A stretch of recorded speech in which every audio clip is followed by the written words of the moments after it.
இயேசு சொன்னார், அதைத்தான் ஆண்டவர் இயேசு சொன்னார், என்னை விசுவாசிக்கிறவன் மரித்தாலும் பிழைப்பான் என்று சொல்லி.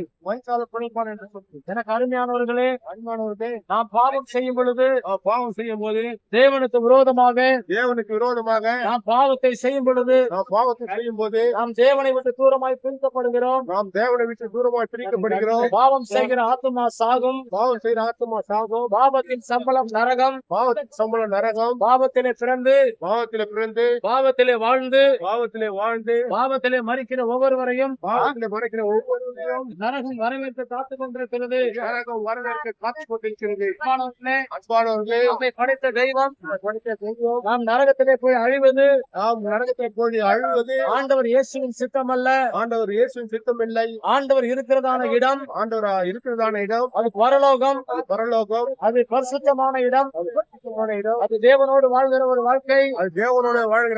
அது நிச்சயமான வாழ்க்கை. அழியாத வாழ்க்கை.